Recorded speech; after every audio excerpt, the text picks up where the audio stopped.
순종하며 나갈 수 있는. 그리고 룻기 1장부터 4장까지의 말씀을 우리가 듣고자 합니다. 사사기를 통해서 우리가 1장부터 12장까지 수많은 그 사사들을 통해서 말씀을 들었습니다. 근데 이제는 사사기에서 이제 마지막 부분으로 달라가면서 이제 삼손에 대한 이야기가 나오고요. 그리고 이스라엘 백성들의 타락해진 모습들 가운데 자기들끼리 가운데 분쟁과 전쟁이 일어나는 모습이 기록되어 있습니다. 먼저 우리 13장 먼저 보도록 하겠습니다.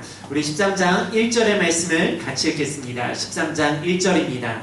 시작.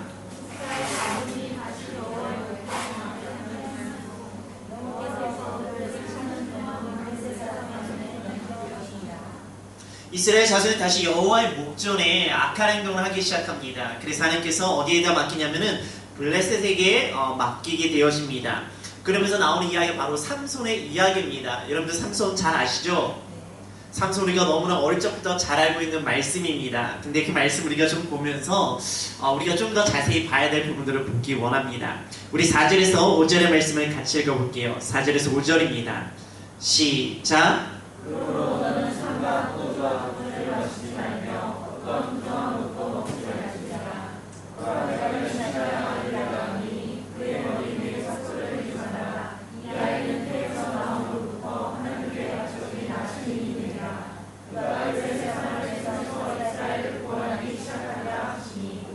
네, 여기서 나실이라는 이야기가 나옵니다. 나실은 구별된 사람, 하나님께 드려진 사람을 이야기합니다. 그러면서 무엇을 하지 말라고 이야기합니까?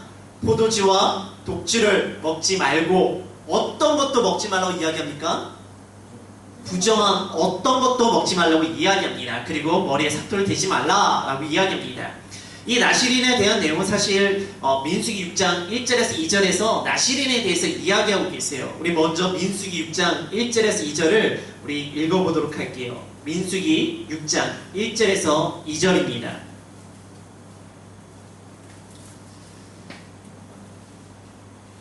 민수기 6장 1절에서 2절입니다. 시작.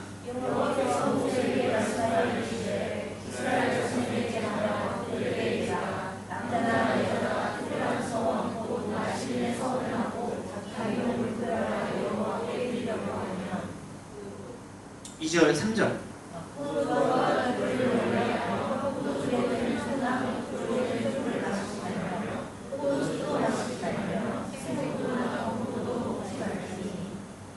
그래서 나실인의 모습 가운데 사실은 음식에 대한 부분들이 강하게 나오고 있습니다. 그리고 나서 이제 삭도의 부분도 되어 있는 부분이 있어요.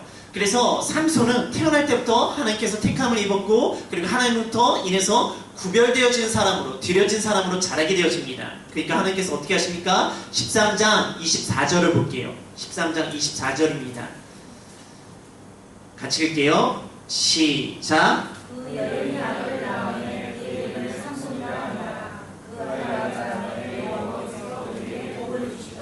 네, 삼손이라는 아이가 태어났어요. 그리고 나서 여호와께서 그를 어떻게 하시니까 복 있게 하셨다라고 성경 기록하고 있습니다. 네, 여러분들 삼손이 복 있는 삶을 살았습니까? 삼손에게는 여러 가지 여자의 문제가 있었어요. 그쵸? 대표적인 게 우리가 알고 있는 드릴라의 사건도 있지만 사실 우리가 지금 14장부터 보아야 될 사건도 중요한 사건입니다. 우리 14장 1절을 볼게요. 14장 1절입니다. 시작.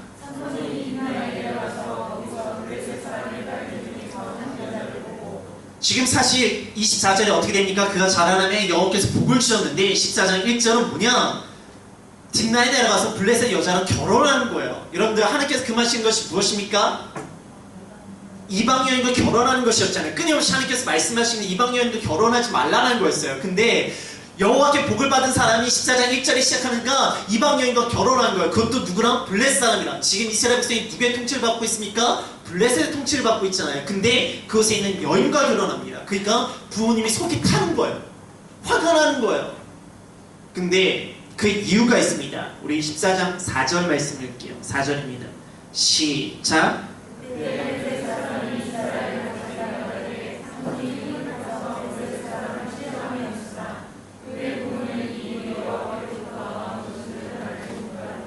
지금 이 블레셋 여인이랑 결혼한 이유가 있어요. 그냥 자기가 여자가 좋아서 결혼한 것이 아니라 그 블레셋 여인이 좋아서 한 게 아니라 이 사건을 통해서 블레셋을 치기 위한 것이고 이게 누구로부터 나온 거라고요?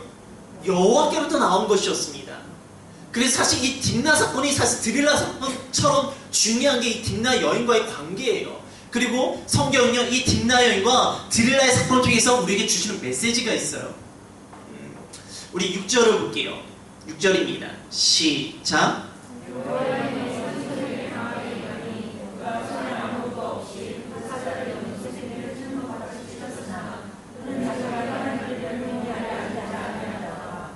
육절에 뭐라고 기록해 있습니까? 삼손이 여호와의 신에 감동되었다라고 돼 있어요. 지금 이방 여인과 결혼한 것이 잘못됐다라면 하나님께서 감동을 시킬까요? 안 시킬까요? 안 시켜요. 근데 이게 누구로 인해서? 여호와로 인해서 이것을 통해서 블레셋을 치기 위한 사건이니까 그에게 누가 임합니까? 여호와의 신이 임하는 거예요. 그리고 나서 8절과 9절의 말씀 볼게요. 8절과 9절입니다. 시작.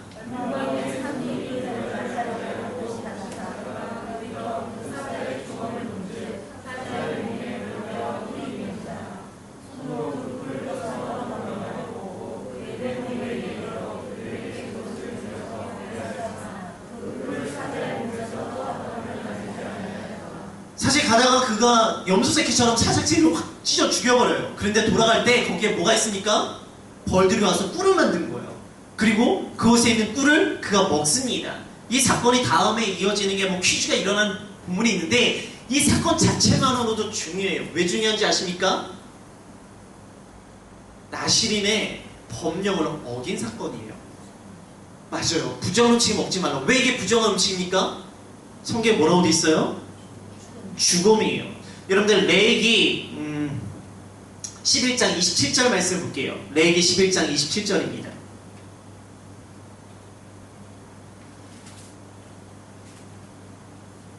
레위기 11장 27절을 볼게요. 같이 읽겠습니다. 시작.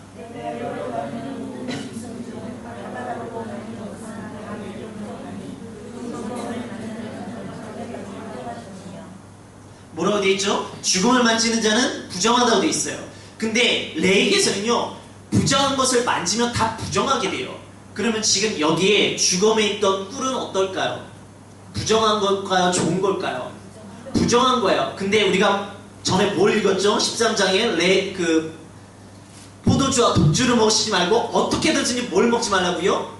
부정한 걸 먹지 말라고 했어요. 그러면 지금 삼손은 나실인의 법령을 지킨 겁니까? 못 지킨, 어긴 겁니까? 어긴 거예요. 근데 이 사건을 해서 하나님께서 그에게 힘을 뺏었을까요? 안 뺏었을까요? 안 뺏어요. 왜? 왜 안 뺏어요? 여호와께서 나실인의 법령을 어겼는데 왜 안 뺐습니까? 그 이유는 하나입니다. 여전히 그는 하나님을 향한 마음이 있기 때문이에요. 하나님의 뜻 가운데 있기 때문이에요. 그래서 오히려 이 사건을 통해서 12절과 14절을 볼게요. 사사기 14장 12절과 14절입니다. 시작.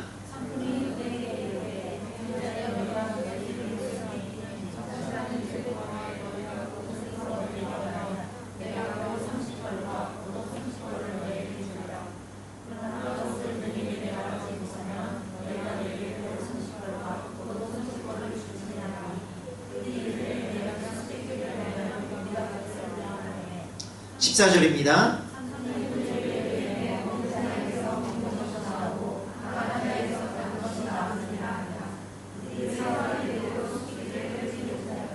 그 죽음의 사건이 사실 이 수수께끼 사건으로 연결되어집니다. 그래서 15절에서 17절을 보면은 그냥 눈으로 읽어보세요. 이 아내가 딥나의 여인이 이걸로 인해서 자기 주변의 사람들이 힘드니까 주변 사람이 자꾸 너 지금 삼손 때 이야기해서 이거 다 가르쳐달라고 졸라대요. 엄청 졸라댑니다. 그래서 삼손이 어떻게 합니까? 말을 해줘요. 근데 이 사건이 동일한 비슷하게 나오는 데가 있어요. 사사기 16장 15절입니다. 사사기 16장 15절 우리 같이 읽어볼게요. 시작.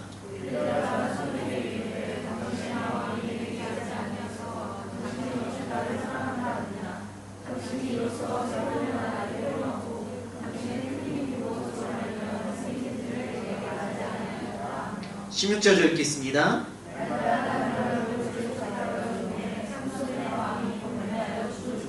(17절) 앞부분 뭐라고 그래요? 삼손이 진정으로 토해버립니다. 근데 사실 여기서도 딥나의 사건에서도요, 여인이 자꾸 졸라대니까 삼손이 이 답을 얘기해줘요. 뭡니까 답이?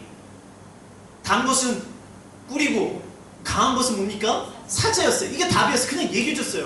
그러니까 삼손은 일단 여자한테 약해요. 그건 맞아요. 근데 이 사건 때문에 삼손이 힘들어지는가? 아니에요. 삼손이 힘들어지지 않아요. 근데 16장에서는 이 사건을 토했을 때 힘들어져요. 왜? 여자에게 약한 거는 맞는데 왜 이 사건을 통해서는 오히려 계속 볼게요. 19절에서 20절을 볼게요. 19절에 20절입니다. 시작. 14장입니다. 14장 19절에서 20절입니다. 시작.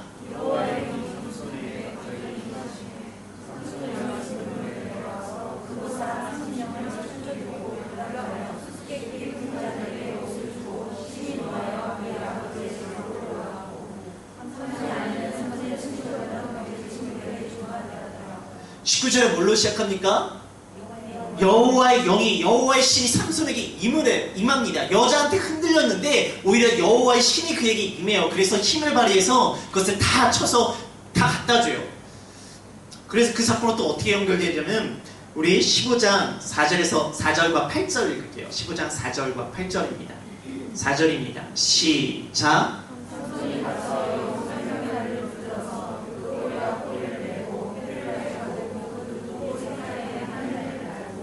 8절입니다.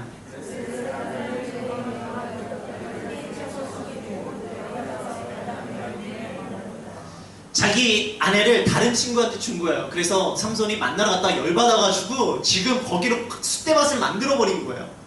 그러니까 오히려 나시린의 법령을 어겼지만 그리고 여자한테 흔들려서 자신의 이야기를 했지만 오히려 그 사건을 통해서 블레셋을 더욱더 강하게 점점 더 강하게 치는 사건으로 이어집니다. 그리고 이 사건이 또 이어져요. 11절과 13절을 읽겠습니다. 15장 11절과 13절입니다. 시작.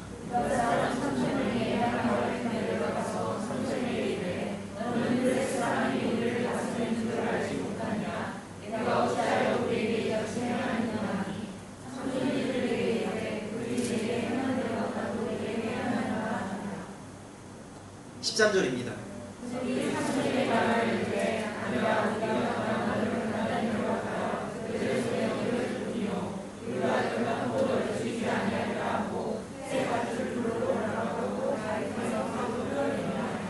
이 사건 때문에 블레셋이 유다랑 전쟁을 하려고 해요. 그러니까 유다는 블레셋이 안 되니까. 왜? 유다는 지금 블레셋의 통치를 받고 있잖아요. 그러니까 야, 너 지금 걔네한테 그냥 잡혀가, 자수해. 그렇게 이야기하는 거예요.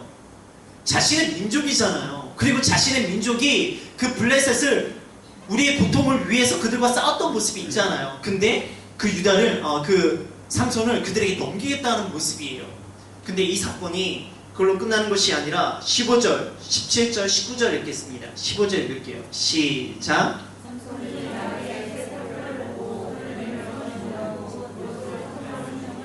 17절입니다.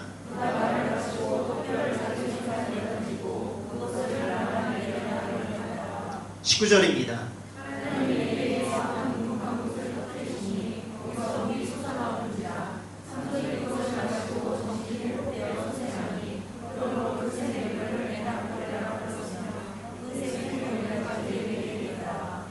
삼손은 점점 힘이 커집니다. 그래서 나귀의 색터로 1000명을 죽여요. 1000명을 죽이고 그리고 나서 하나님께서 그를 위해서 물을 터뜨리십니다. 그래서 부르심다의 샘 에낙고레라는 말이 나고 라만레이라고 턱뼈의 산이라는 말이 여기서 나오기 시작해요. 지금 삼손은 블레셋 여인과 결혼을 했어요. 근데 그 결혼한 이유는 하나님께서 그 일을 통해서 블레셋을 치기 위한 것이었어요. 그러니까 하나님께서 그에게 여호와의 신이 임하고 여호와의 영광이 임하니까 그가 사자도 죽이고 그 사건 가운데 여자한테 흔들릴 모습이 있지만 여전히 여호와의 신이 임하고 점점 힘이 가고 있는 모습이 있는 모습이에요. 근데 이제 딥나의 여인은 끝이 납니다. 그 다음에 16장에 이제 사건이 나와요. 근데 16장 1절부터 4절은 가사의 기생입니다. 이거는 뭐 그냥 여자한테 약한 삼손의 모습인 것 같아요. 근데 그 다음부터 중요한 것이 있어요. 4절입니다. 4절입니다. 시작.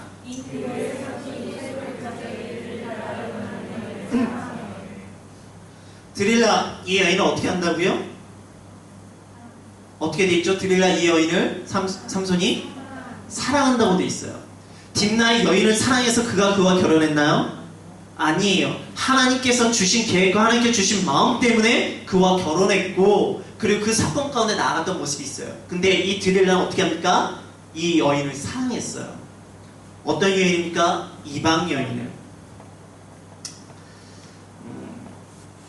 그래서 그 다음에 드릴라를 통해서 블레셋이 그 삼손을 잡으려고 합니다. 그래서 몇 가지 방법을 하죠. 뭐 푸른 책 7, 쓰지 않은 3줄, 위선으로 짜기. 그런데 이 여인은 어떻게 합니까? 우리가 읽었던 16절에서 17절, 날마다 괴롭히는 거예요. 그래서 17절 읽을게요. 16장 17절입니다. 시작.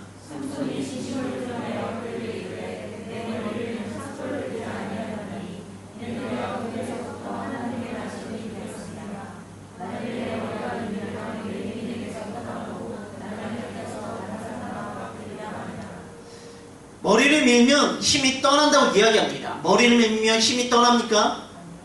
아닌가요? 제가 몇 번 이야기해서 아시네. 머리를 밀면 힘이 떠나나요? 아니에요. 머리를 밀면 힘이 떠나는 게 아니에요. 사실은 뭘 통해서? 사실 지금 누굴 사랑하고 있나요? 하나님 뜻 안에서 하나님을 사랑하고 있나요? 아니면 이방인의 드릴라를 사랑하고 있나요? 드릴라를 사랑하고 있어요. 그래서 드릴라에서 흔들리고 있는 모습이 있고, 자신의 그 하나님께서 주신 그 마음, 성결한 마음을 그 여인 앞에 드러내고 있는 모습이에요. 그래서 결국 20절의 말씀을 읽어볼게요. 20절입니다. 시작.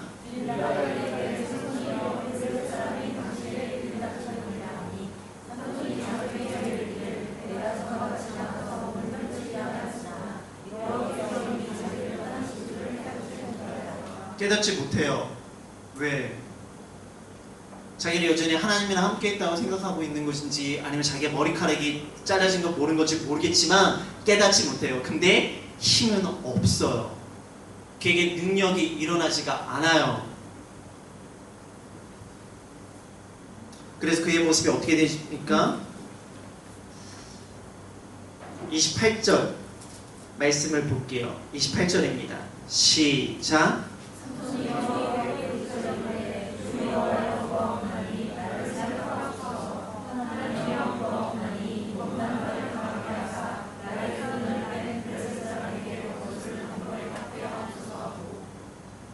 그렇게 해서 어떻게 되십니까? 다시 힘이 생겨서 그것을 무너뜨립니다. 근데 삼손의 사건을 좀 정리해 볼 필요가 있어요. 14장 4절에 보면은 블레셋을 치기 위해서 딥나 여인과 결혼을 합니다. 그리고 14장 9절에 보면 부정한 음식 꿀을 먹어요. 근데 그의 힘이 사라졌습니까? 사라지지 않아요. 오히려 더 힘이 커지고 여호와의 신이 감동되어지는 사건이 일어납니다. 근데 그 중간에 뭐가 있었습니까? 가사의 기생이랑 만납니다. 뭐냐? 점점 여인에게 변화되는 잠깐의 그 기생의 사건이 있어요. 그러면서 드릴라를 만나면서 그의 마음을 완전히 빼앗겨버립니다. 여자한테 빼앗겨버린 거예요. 16장 4절에 그 여인을 사랑합니다. 16장 19절에 머리가 밀립니다. 이때는 힘이 사라집니다. 왜? 하나님이 잃어버렸기 때문에 사라진 거예요.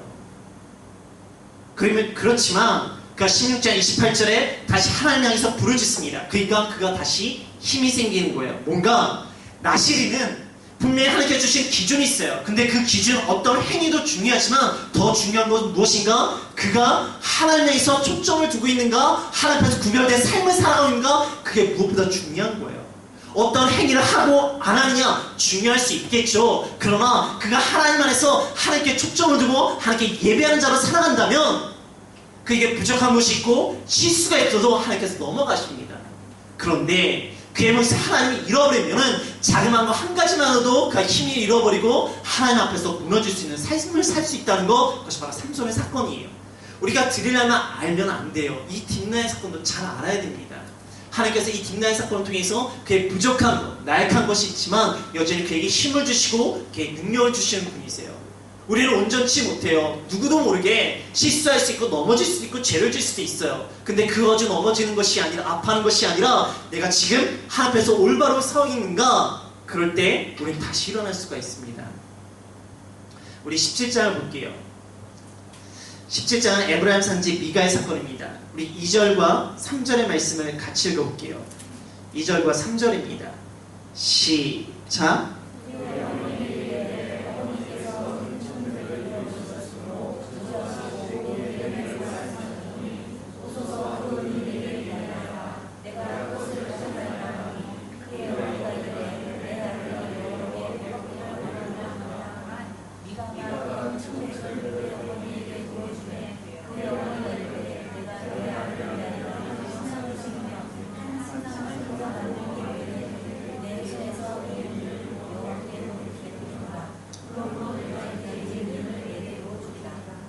재밌지 않나요?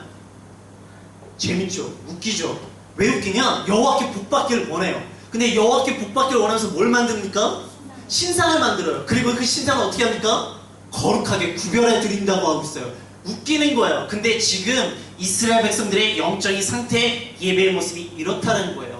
여호와를 섬긴다 하면서 뭘 합니까? 성경에, 율법에 그렇게 하나님을 섬기는 것이 아니라 자기들이 원하는, 자기들이 만든 것을 여호와라고 생각하는 모습들, 그리고 그것을 거룩하게 드리면 하나님께서 나에게 복을 줄 것이라는 생각들, 하나님을 섬긴다고 하지만 성경에 기록된 하나님을 섬기는 것이 아니라 자기들이 원하는 하나님, 자기들이 만든 하나님을 섬기는 모습들, 그것이 바로 지금 이스라엘의 영적인 상태입니다. 출애굽기 20장 4절 찾아보지는 않겠어요. 뭡니까? 십계명 내용이에요. 거기서 뭐라고 이야기합니까? 뭐를 만들지 말라고요? 우상을 만들지 말라고. 근데 우상이 뭐라고 말씀드렸죠? 제가 너를 위하여 새긴 우상, 너를 위해서 만들어지는 거, 나를 위한 예배, 나를 위한 하나님, 나의 중심의 하나님, 내가 원하는 예배가 아니라 하나님을 항상 하나님을 향해서 우리가 그 중심을 바라보길 원하는데, 지금 이스라엘 백성들 어떻게 무너집니까? 자기를 위한 하나님을 만드는 거예요. 자기가 원하는 하나님을 만드는 거예요. 자기가 원하는 예배를 만들어가는 거예요. 그래서 5절을 볼게요. 17장 5절입니다. 시작.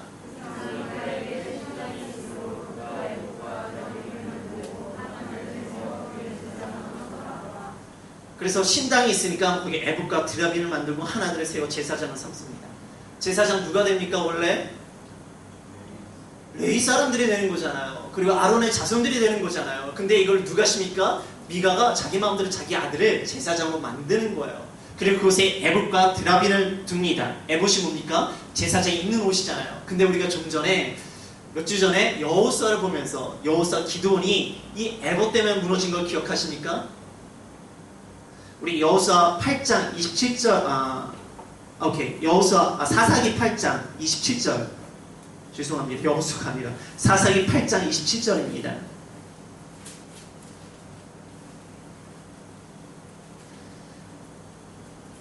시작.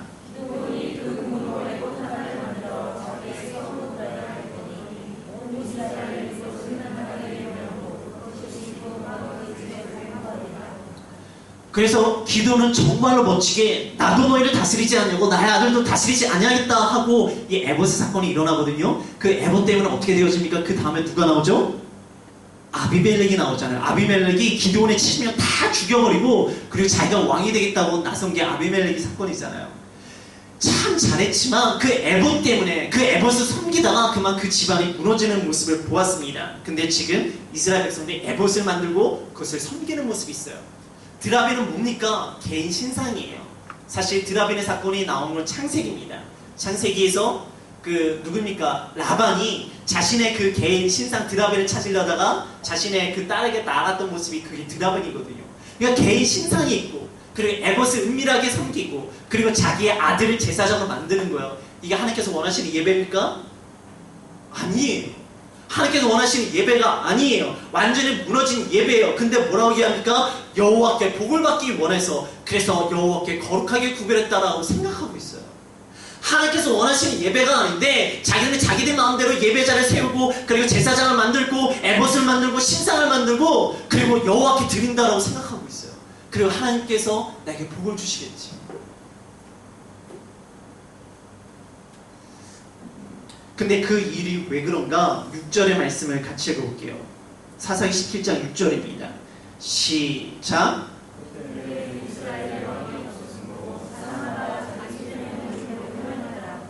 이스라엘 왕이 없으니까 자기들 마음대로 하는 거예요. 손길에 오른 대로. 그러니까 내가 이렇게 생각하면 이게 하나님께 원하는 것이고, 내가 이렇게 되면 하나님께서 하는 방법이야. 내가 이렇게 하는 것이 예배의 방법이야. 자기들 마음대로 하고 있는 거예요. 근데 문제는 이스라엘의 왕이 없기 때문에 자기 속은 옳은 대로 행하였는가? 우리 요즘 큐티하고 계시죠? 큐티가 어디입니까? 열왕기 상이잖아요. 거기에 수많은 왕들이 있습니다. 왕들이 있다고 그들이 제대로 예배 드리고 있나요? 아니에요. 그럼 뭔가 문제인가? 하나님이 왕이심을 잃어버리면은 아무리 인간의 왕이 있고 인간의 리더가 있어도 그 예배는 회복되지가 않아요. 정말로 진정한 하나님께서 우리의 왕되심을 고백해야지만 하나님께서 원하시는 예배, 하나님께 드려지는 예배, 하나님께서 우리에게 기쁨과 감사, 은혜를 주시는 예배를 드릴 수가 있어요. 근데 인간적인 모습, 인간 중의적인 예배가 되어질 때 아무리 누가 있어도, 제사장이 있어도, 왕이 있어도 그 예배는 하나님께서 원하시는 예배가 안 된다는 거예요. 우리 8절 볼게요. 8절입니다. 시작.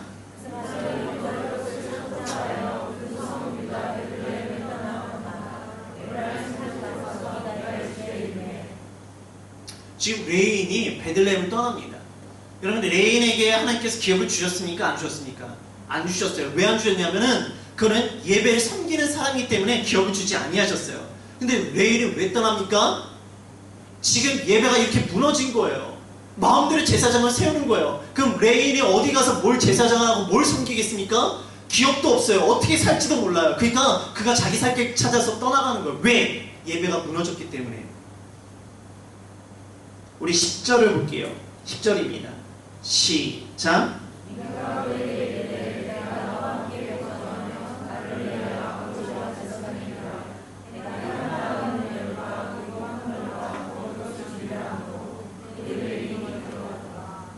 그런데 미가가 너 제사장에 자기 아들을 시키더니만 이번에는 그 레위 사람에게 너 제사장에 하고 이야기하는 거예요. 그리고 나서 뭐랍니까? 내가 너 제사장하면 은도 10개 주고 의복도 매년 줄게.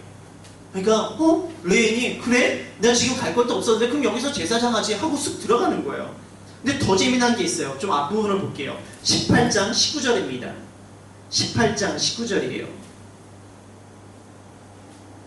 시작.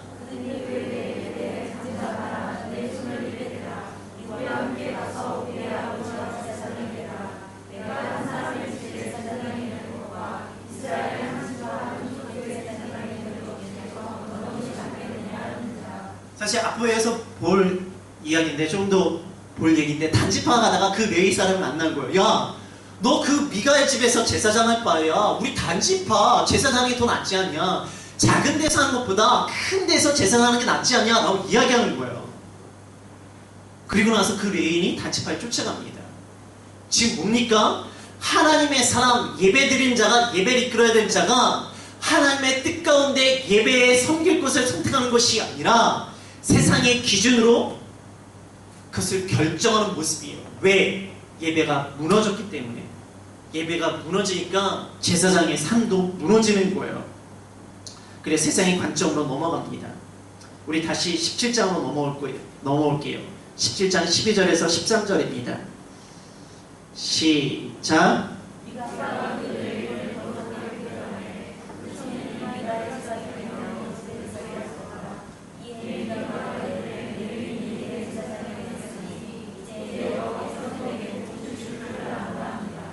이런 레인이 제사장이 되면 하나님께서 복을 주실까요? 이 자기 마음대로 제사장 세운 사람도 웃기는데 그렇게 세워놓고 자기 하나님께서 나는 복을 받을 거래. 하나님 복 받기 원하는 건 되게 좋아요. 좋은데 하나님께서 원하지 않고 오히려 하나님을 분노케 하는 방법으로 하나님의 복을 받겠다고 생각합니다. 레인이 제사장이 된다고 복을 받는 것이 아니에요. 한 사람 한 사람이 하나님 앞에서 예배제가 되어질 때, 하나님께서 원하시는 예배제가 되어질 때 그것을 하나님께서 주시는 복이 일어납니다. 그리고 그 복이 뭔지 아십니까? 하나님과 함께하는 삶이잖아요. 제가 지난주 설교 때 뭐라고 얘기했어요? 난 하나님의 복된 사람이다. 그게 뭐라고요? 내가 하나님의 사람인 것을 고백하는 것이 복이라고요. 그것이 진짜 복 있는 사람은 어떤 사람인가? 내가 승리자라고 선포한다고요. 세상이 복이 아니라 내가 하나님의 사람입니다. 그리고 하나님의 사람인 것을 내가 안다는 것, 그것이 복입니다. 그것을 복으로 선포할 때 나는 세상 가운데 승리자입니다. 근데 우리가 좀 더 앞에 볼 룻기에서 이 말씀을 고백합니다. 룻기 2장 4절을 볼게요. 바로 뒤에 있어요. 룻기 2장 4절입니다. 같이 읽게요. 시작.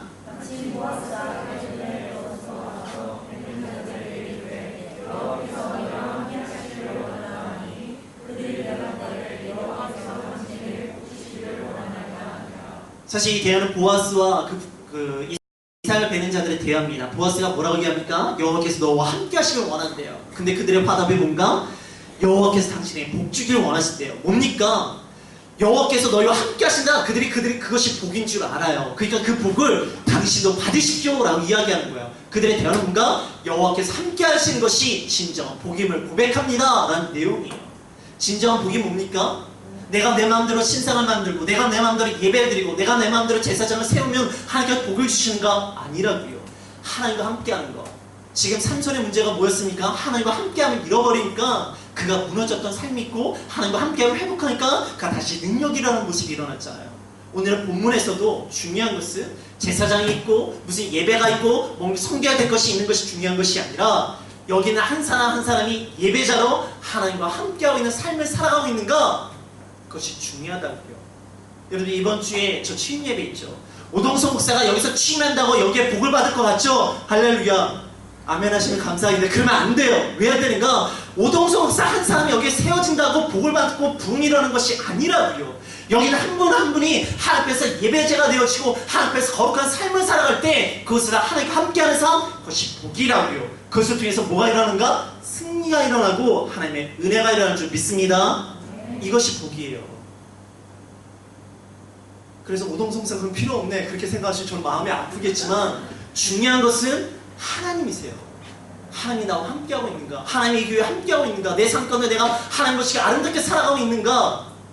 그래서 끊임없이 기도하십시오. 하나님 내가 예배자로서 하나님께서 올바르게 살아가고 있습니까? 그 모습이 일어나야 됩니다.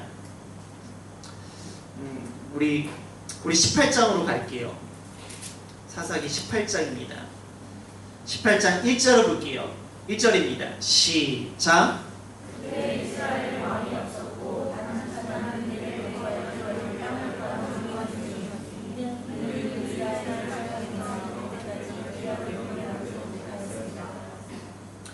그때 이스라엘은 왕이 없었다고 끊임없이 이야기합니다. 이스라엘은 왕이 없었을까요? 왕이 있어요. 자기들이 다 왕이에요. 자기들이 다 리더예요. 그래서 자기 마음대로 하고 있어요. 근데 이스라엘에서 진짜 왕이 있었어요. 누구십니까? 하나님이시잖아요. 근데 그들이 하나님 인정하지 않고 자기 스스로가 다 왕이 되니까 왕이 없는 거예요. 그래서 막 이렇게 뒤죽박죽 되어 있는 모습이 지금 이스라엘의 모습입니다. 그 가운데 단지파가 원래 배정받았던 땅을 떠나서 북쪽으로 이동하기 시작합니다. 그게 어디냐면은 18장 18절에서 19절 말씀을 같이 읽어볼게요. 18절에 19절입니다. 그게 아니라 죄송해요. 그 전을 볼게요. 여호수아 19장 40절에서 48절이 있거든요.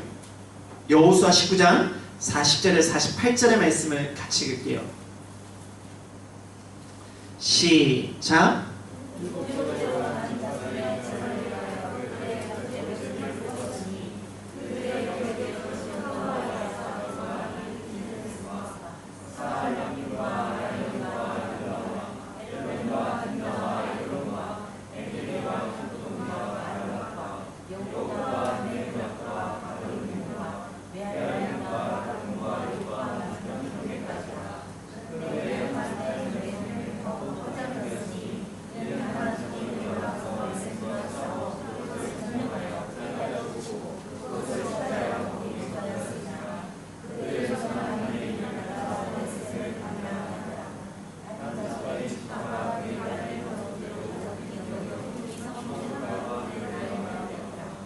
지금 여기서 46절까지가 사실 이제 여호수아 시절에 단지파가 받았던 지역입니다. 근데 그곳에 머물러 있던 것이 아니라 그들이 어떻게 합니까? 47절에 48절을 통해서 원래 있던 지역에서 벗어나 북쪽으로 이동합니다. 그 본문이 오늘 사사기 18장에 구체적으로 기록되어 있는 본문이에요. 그래서 북쪽으로 올라가다가 누굴 만납니까? 미가의 집에 있는 제사장 레위 사람을 만나게 되었죠. 우리 18절에서 19절을 사사기 18장 18절에서 19절의 말씀을 읽을게요. 사사기 18장 18절에서 19절입니다. 시작.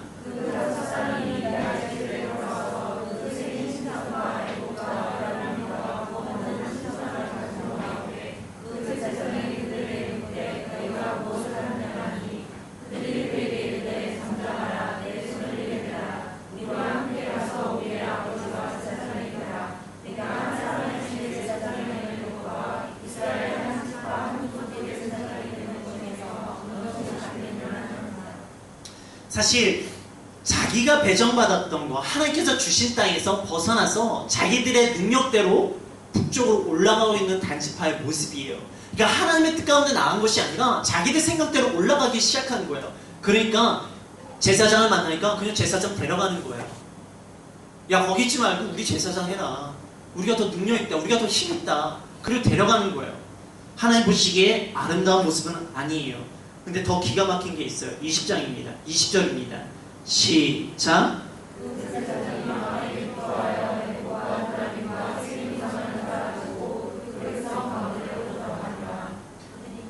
20절에 뭐라고 시작합니까? 제사장이 마음에 기뻐하고 있어요. 하나님의 마음에는 기가 막힐 거예요. 사람들은 기뻐할지 모르지만 하나님은 기가 막힐 거예요. 지금 다는요, 하나님의 명령에는 전혀 상관없이 자기들 마음대로 나가고 있어요. 그리고 제사장은 그걸 보면서 기뻐하고 있어요. 하나님이 기가 막힐 노릇이에요. 그런데 더 기가 막힌 사건들이 일어납니다. 24절에서 26절입니다. 시작.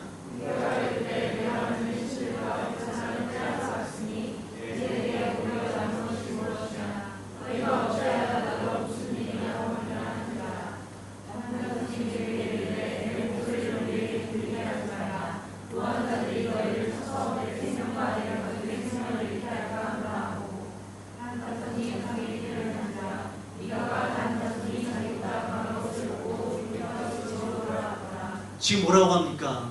단지파가 자기가 뺏어놓고 너 죽일 거야? 협박하고 있는 거예요.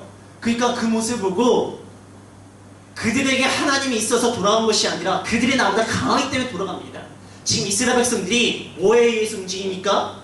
말씀입니까? 하나님의 뜻입니까? 아니요. 힘에 의해서 움직이고 있어요. 힘이 있으면 자기 멋대로 왔다 갔다 하면서 자기 원하는 대로 가는 것이고, 제사장도 마음대로 생기는 것이고, 힘이 없으면 뺏기는 상황이 돼버리는 거예요. 그리고 아무 말도 할 수 없는 상황이 지금 이스라엘 백성들의 상황입니다. 근데 그 레위 사람이 누군지 아십니까?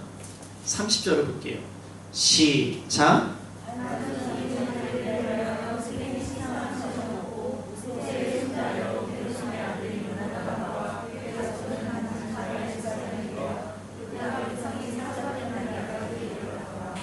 그 레위 사람이 누구라고 됐어요? 요나단. 요나단인데 그 사람이 누굽니까? 게르솜의 아들. 그 게르솜의 아버지가 누구죠? 모세라고 되어 있어요. 모세 누굽니까? 모세가 누구죠? 모세 모르시나요? 하나님이야. 우리 출애굽에서 주구장창 보았던 사람이 모세입니다. 지금 모세의 손자가 이런 짓을 하고 있다고요. 그럼 예배가 얼마나 무너졌다는 뜻이겠습니까? 모세의 손자가 이런 행동을 하고 있다고요. 하나님의 뜻이랑 전혀 상관없이 복받으러 가면서 우상을 만들고 우상을 섬기고 있는 모습이 지금 출애굽시켰던 모세의 손자의 모습이라고요. 이스라엘 얼마나 엉망진창인지 알 수 있으신가요? 그런데 혹시 여기 영어 성경 가지고 계신 분 있으신가요? 영어 성경을 보세요. 누구로 되어 있는지. 그 모세가 누구로 되어 있죠? 네? 모세스로 되어 있나요? 어느 버전인가요? 다른 성경 가지고 계신 분 누구로 되어 있나요? 아, 영어 성경을 보시면 모세라고 안 돼 있어요. 문하셋이라고 되어 있습니다. 네? 모세스로 되어 있나요? 아마 그게 NIV일 것 같아요. 그런데 킹 제임스 버전을 보면은 거기가 문하셋으로 되어 있어요. 그리고 원어를 보면은 그것도 므낫셋으로 되어 있습니다. 그리고 여러분 아마 성경에 모세 옆에 분명히 이렇게 뭔가 별표가 있을 거나 숫자가 있을 거예요. 그리고 그 숫자를 따라가면 거기에 뭐라고 되어 있습니까? 므낫셋이라고 되어 있어요. 왜 그런가? 원어가 므낫셋이에요. 이게 모세의 손자로 보기도 하고 므낫셋의 손자로 보기도 합니다. 왜냐하면 게르솜이 모세의 아들이 맞거든요. 그리고 므낫셋의 아들은 마길이거든요. 그러니까 이게 충돌이 일어나요. 그리고 성경학자들이 야 이게 모세가 이렇게 하는 게 어려우니까 이것을 좀 변형시에 므낫셋을 하지 않았을까 라고 고민을 해서 모세로 바꿔놓기도 했습니다. 근데 원어는 므낫셋이에요.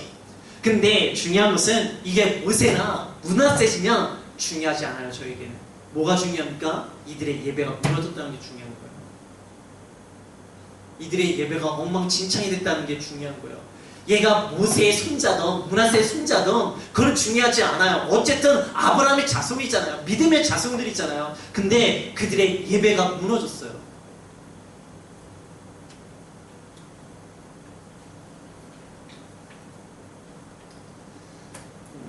우리 19장을 봅시다.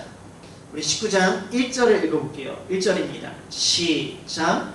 이스라엘의 왕이 없을 때에 에브라임 산지 구석에 거주하는 어떤 레위 사람이 유다 베들레헴에서 첫 번째로 나타나니 19장 1절도 뭐로 시작합니까? 이스라엘의 왕이 없기 때문에 라고 시작합니다. 또 왕이 없어. 하나님을 무시하는 거야. 하나님을 인정하지 않는 거예요. 그러니까 자기들 또 멋대로 그것도 레위 사람이 2절을 볼게요. 시작.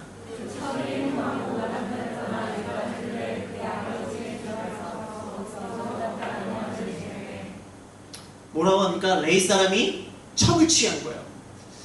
사실 레위기에는 레위인에 대한 결혼 규정은 없어요. 제사장과 대제사장에 대한 결혼 규정이 있습니다. 아마 저랑 같이 들으셨을 거예요. 뭐 이혼한 여인이나 뭐 잘못된 여인들을 못하게 했고 처녀와 결혼할 수 있도록, 그리고 이스라엘 백성들과 결혼하는 것이 대제사장과 제사장의 결혼의 규정이에요. 그만큼 하나님께서는 그들의 거룩함을 이야기하고 계세요. 근데 뭐냐? 첩을 취한 거예요. 이스라엘 백성들 중에 성전을 섬기는 자가 첩을 취한 거예요. 지금 이스라엘 백성들이 뭐가 무너졌습니까? 예배가 무너졌어요. 예배가 무너지면 예배만 무너지는 거 끝날 것 같나요? 아니에요. 삶이 무너져요. 제가 레위기를 끊임없이 이야기하지만 레위기를 묵상하면 제가 뭘 묵상했다고 말씀드렸죠?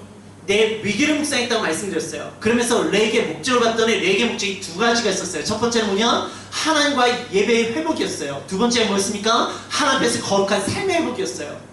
지금 뭐가 무너졌습니까? 이스라엘 백성들이 레위인과 이스라엘 백성들의 제사가 무너지니까 예배가 무너지니까 지금 어떤 현상이 일어납니까? 삶이 무너지는 거예요. 레위인의 삶은 무너지니까 쭉 볼게요.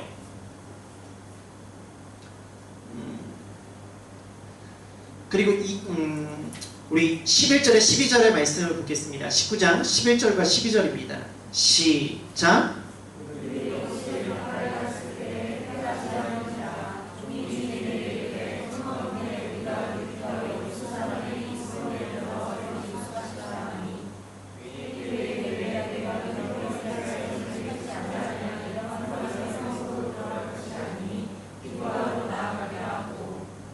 지금 가다가 이제 돌아가는 길, 그 첩을 데리고 돌아가는 길이에요. 근데 돌아가는 길에 어두워져서 유숙할 곳이 필요합니다.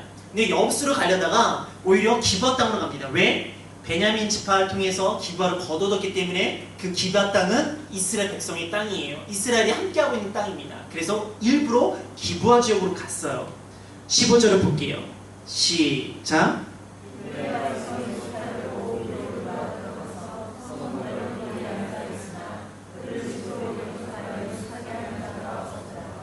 유숙하려고 하는데 영접하는 자가 없었대요. 이스라엘 백성에게 있어서 나그네 대접은 되게 중요합니다. 그게 누구로부터 시작하냐면 창세기 18장 2절에서 5절 아브라함이 세 사람을 영접하는 사건이 있습니다. 그 사건이 누구냐면은 하나님의 천사들을 영접하는 사건이었어요. 그리고 나서 19장에 또 룻도 영접을 합니다. 그 나그네들을. 그것이 누구였습니까? 하나님의 두 천사였어요. 그래서 이스라엘 백성에게 유대인들에게 있어서 나그네를 대접하는 것이 하나님부터 복을 받는 것이었어요. 그것이 어디에 나오냐? 히브리서 13장 2절의 말씀을 볼게요. 히브리서 13장 2절입니다.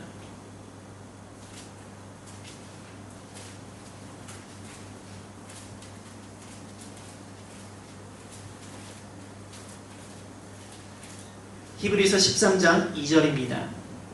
같이 읽게요. 시작.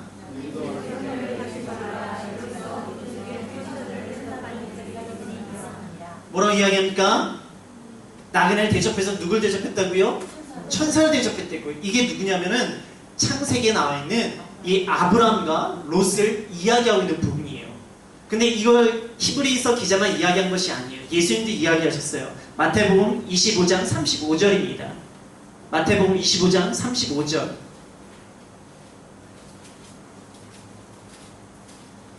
같이 읽겠습니다. 시작.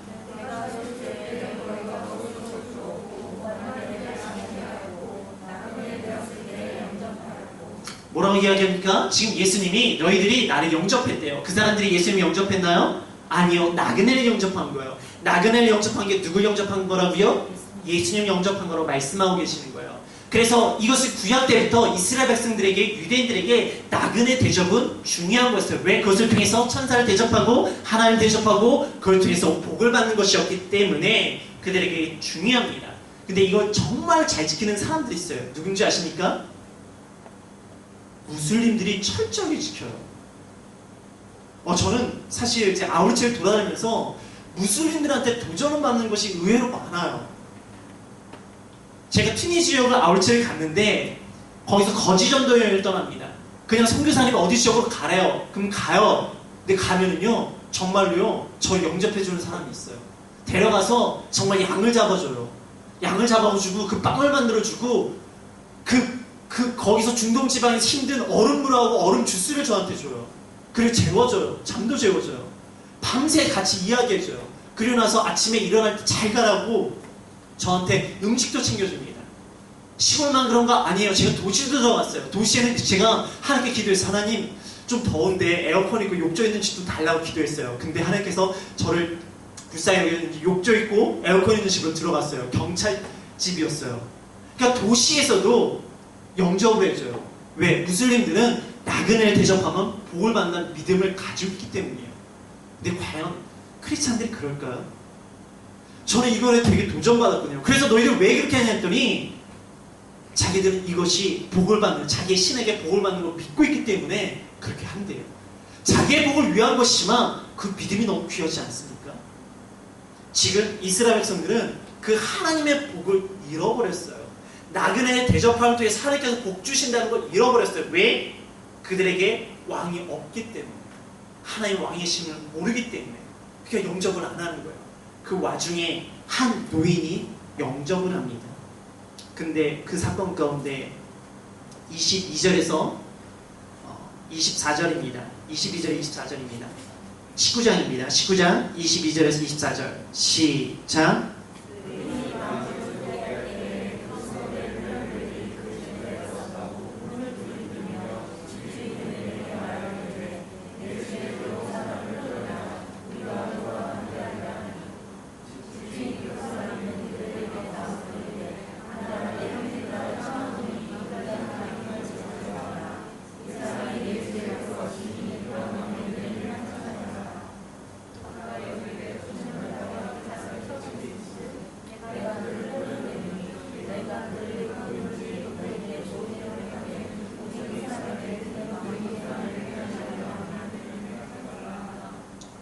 지금 뭡니까? 이 모습은 어디랑 비슷할 것 같아요? 창세기에 소돔과 고모라요. 우리 창세기 19장 6절에서 7절 볼게요. 어떤 모습이었는지.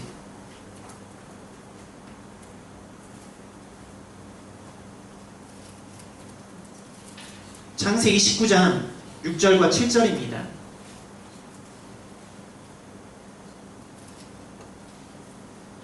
시작.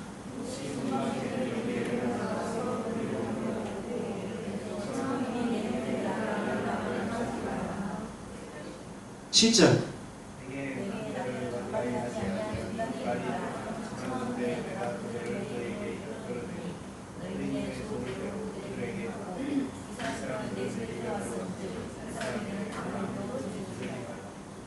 지금 소돔과 고모라의 모습과 지금 이스라엘 백성들의 모습이 동일한 거예요. 유황불로 심판을 받았던 그 땅하고 지금 하나님께서 약속의 땅으로 들어갔던 이스라엘 백성의 모습이 동일한 거예요. 왜? 예배가 무너지니까 레인이 하나님의 섬기는 사람이 타락하기 시작하고 하나님의 섬기는 사람만 타락한 것이 아니라 이것이 이스라엘 백성들의 전체적인 모습으로 퍼져 있는 모습으로 돼 있어요. 그래서 막 이제 간음을 하고 강간을 하고 끝낸 죽습니다. 이거 레인이 어떻게 하는지 아십니까? 29절을 볼게요. 사사기 19장 29절입니다. 시작.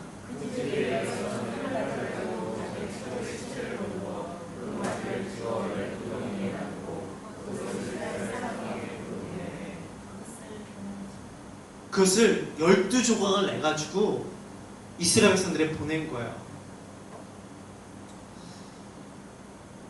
이걸 보면서 레인의 행동이 잘한 걸까요? 못한 걸까요?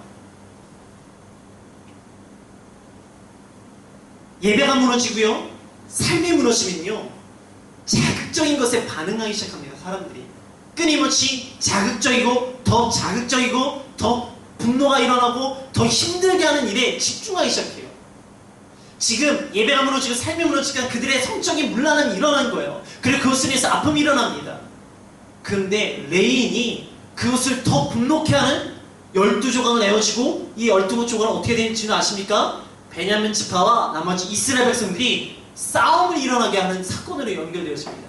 이게 사건이 점점 아름답게 마무리되어지는 것이 아니라 사건이 점점 분노와 자극적이고 흥분시키는 사건으로 계속 이어져요.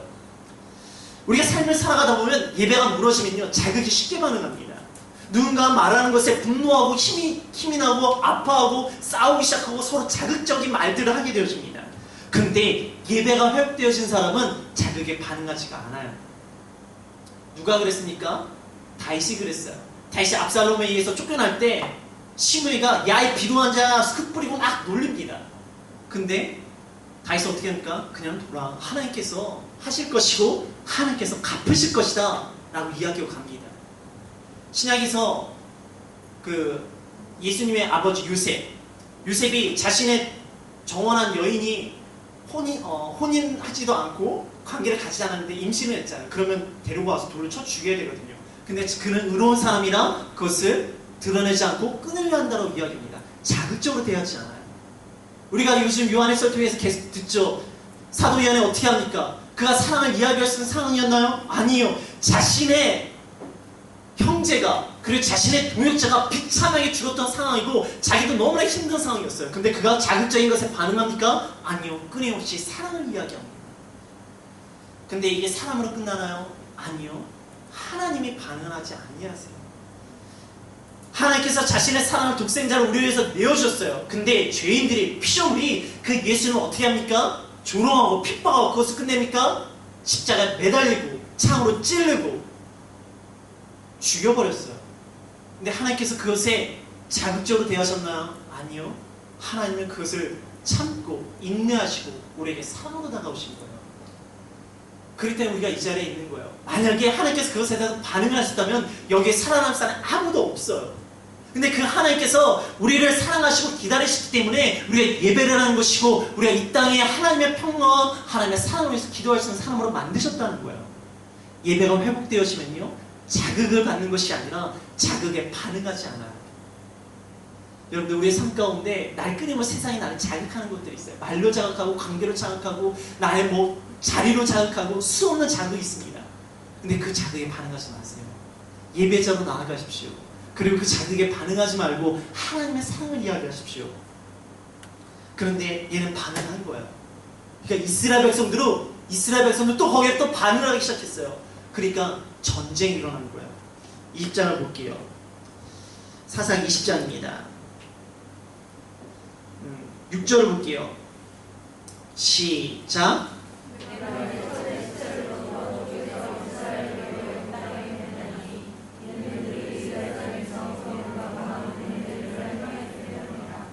이 20장 6절에 그들의 음행과 망령되기 때문에 우리가 이렇게 됐다고 이야기를 합니다. 그리고 나서 전쟁을 하기로 하죠. 전쟁을 하기 위해서 하나님께 물어봅니다. 18절입니다. 시작.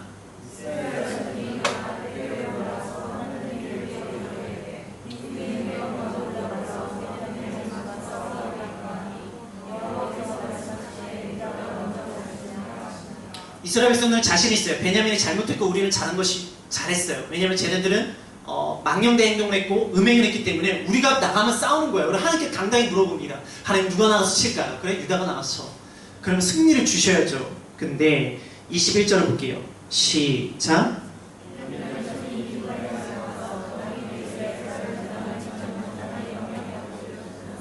졌어요. 그리고 25절 볼게요. 시작.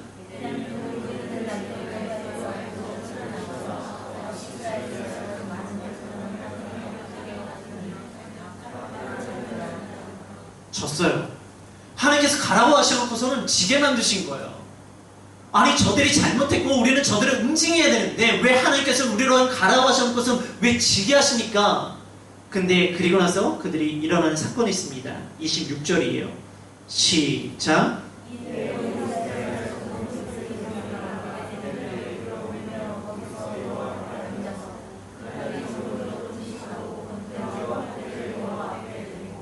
그들이 뭐합니까? 금식하고 번제와 화목제를 드립니다. 이들의 생각에는 베냐민의 망령됨과 음행 때문에 우리는 저들을 응징해야 된다고 생각했어요. 근데 전쟁에 승리하지 못해요. 그리고 나서 그들이 금식과 번제와 화목제를 드립니다. 그러면서 하나님께서의 반응이 있어요. 28절입니다. 시작.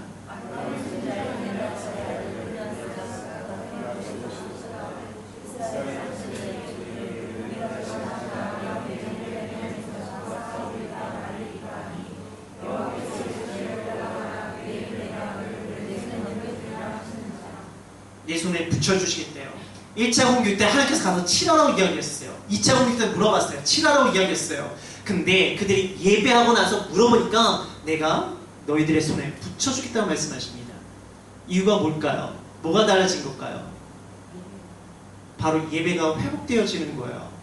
그들이 눈물을 흘리며 금식하고 번제하고 화목제를 드리니까 이제는 하나님께서 그들에게 손에 붙여주겠다고 이야기하십니다. 이 전쟁의 원인은 뭡니까? 베냐민 지파에 망령되고 음행이 문제인가요? 아니에요. 그들의 예배가 무너진 거예요. 하나님을 향한 마음을 잃어버린 거예요. 근데 그들이 지니까 이제 하나님께 돌아와서 다시 예배드리는 모습이 일어나잖아요. 그러니까 하나님께서 붙여주시는 거예요. 우리가 혹시 나의 삶 가운데 수많은 이유가 있겠죠. 부딪히는 이유가 있겠죠. 잘 생각해 보세요. 하나님께 엎드리면서 기도하며 내가 예배자로 바로 설 수 있게 해달라고 기도가 우선입니다.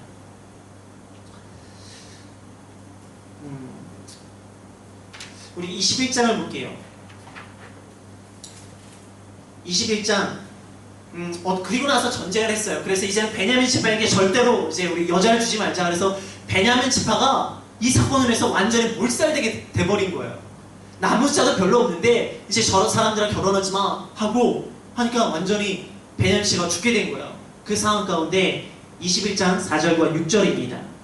4절과 6절 이렇게 읽을게요. 시작.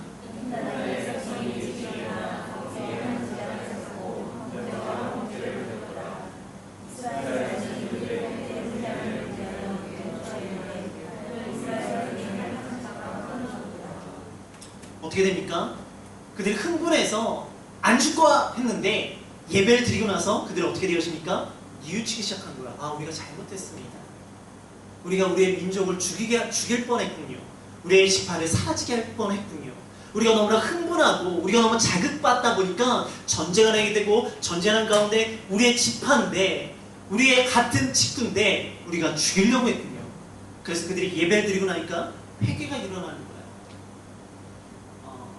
그래서 이 사건이 정리되어집니다. 그래서 실로의 여인들이랑 결혼하게 되어지고 베냐민 지파가 다시 회복되어지고 초대왕이 어디서 나온지 아십니까? 그 작은 지파 베냐민에서 일어나게 되어집니다.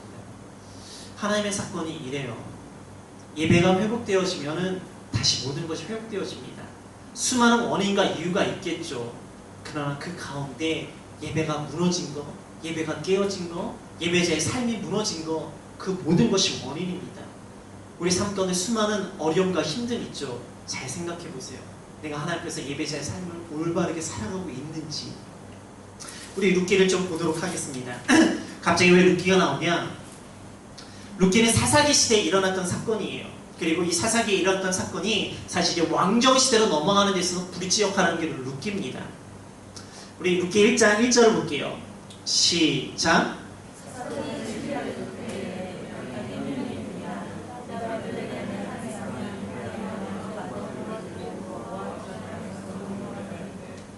일절에 사사기 시대에 6년이 들어와요. 그래서 베들레헴을 떠나 모압 지방으로 갑니다. 왜 그런가요? 이들에게 왕이 없으니까 자기 멋대로 옮기는 거예요. 하나님께 주신 땅을 함부로 옮기면 됩니까? 안 됩니까? 안 돼요. 아까도 단독 옮겼잖아요. 근데 그 전에 아브라함도 마음껏 옮겼습니다. 마음대로 옮겼다가 어떻게 됩니까? 아내를 누이라 했다가 어려움 처했죠. 그리고 또 이삭도 그랬어요. 하나님께 머무는 곳에 있지 않냐고 자기 마음대로 그랄 땅에 갔다가 또 자기 안에 빼앗기는 사건들이 있었죠. 하나님의 백성이 움직임은 하나님이 인도하신 가운데 움직여야 돼요. 근데 레위 사람도 자기 멋대로 움직였고 이스라엘 백성들은 멋대로 움직이고 단지파도 멋대로 움직이고 개인도 멋대로 움직이는 거예요. 왜? 하나님을 왕으로 인정하지 않기 때문에 자기 멋대로예요. 그래서 어떻게 되었습니까? 가뭄을 피해 갔다가 오히려 가족이 피해를 입어요. 남편이 죽어요. 그런데 돌이키지 않아요. 그리고 어떻게 합니까? 모함 여인들과 자신의 아들들을 결혼시킵니다. 땅을 떠난 것도 잘못되었어. 자기의 남편을 잃어버린 거예요. 근데 그것 때문에 정신 못 차리고 모함 여인과 자기 아들들을 결혼시키는 거예요. 그러니까 어떻게 돼요? 두 아들도 죽었어요. 그리고 나서 그 나오미가 돌아오게 되었습니다. 그때 며느리가 오르바와 룻이 등장하는 거예요. 오르바는 돌아갔어요. 근데 룻은 되게 귀한 고백을 합니다. 16절에 17절 말씀을 같이 읽게요. 시작.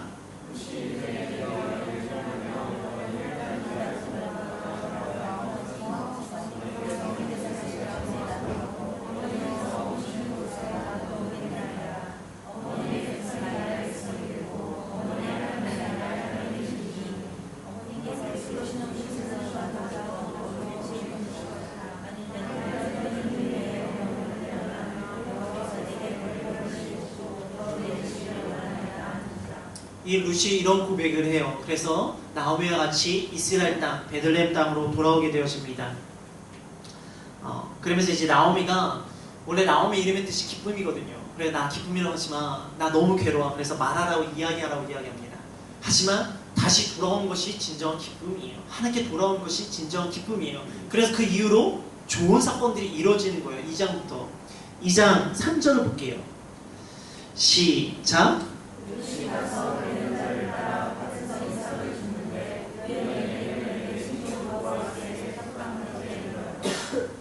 2장 3절에 우연이라고 되어 있어요. 제가 설교할 때 믿는 자에게 우연이 있을까요? 없을까요? 없어요. 뭐가 있다고 말씀드렸습니까?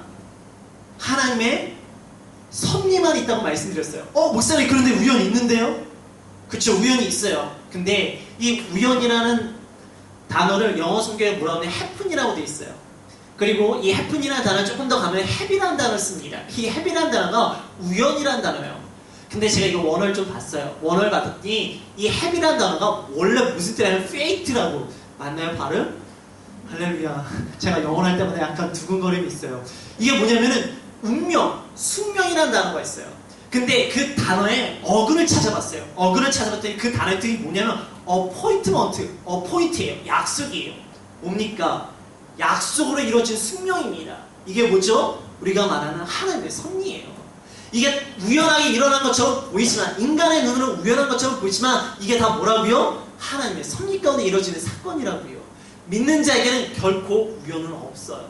사람들 보기에 우연이라고 생각되었지만 모든 것이 하나님의 섭리입니다. 그래서 보아스를 만나게 되어지죠. 그래서 보아스와 이렇게 잘 돼요. 그래서 3장에 보면은 4절에서 5절 시어머니가 시키는 대로 그가 이렇게 들어갑니다. 그랬더니 보아스가 이거는 합당한 방법이 아니야. 내가 합당한 방법을 찾을게 라고 하면서 11절과 13절 3장 11절과 13절을 볼게요. 시작.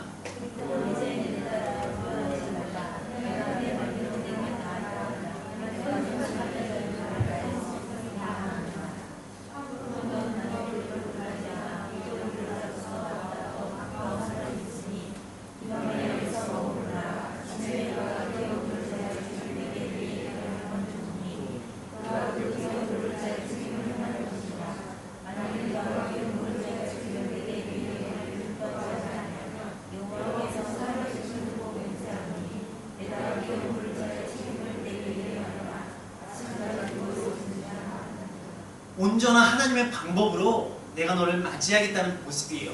사실은 보아스는 유력한 자라고 되어 있어요. 이게 유력한 자는 뭐냐면 경제적으로 부유한 자라는 뜻을 가지고 있어요. 이 여인은 그냥 취할 수도 있어요. 근데 하나님 보시기에 아름다운 방법을 가집니다.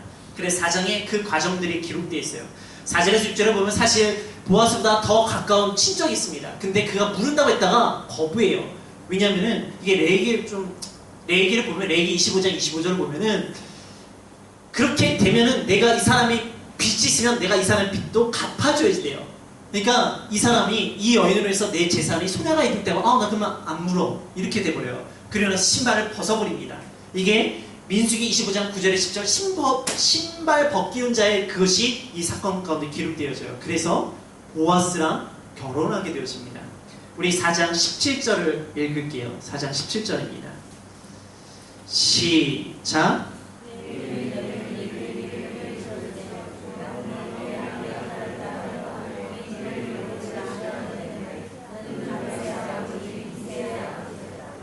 이게 이렇게 연결되어져요. 우연의 사건 같지만 이것이 다윗의 사건으로 연결되어집니다. 다윗의 조상은 어떤 사람이었습니까? 이방 여인이었어요. 하지만 그 이방 여인은 어떤 사람입니까? 하나님을 쫓고자 하는 이방 여인이었어요. 그래서 하나님이 그 룻을 사용하신 거예요. 그 아버지는 그 조상은 누굽니까? 보아스예요. 자신의 능력으로 그 여인을 취할 수 있지만 하나님의 방법을 취한 사람이에요.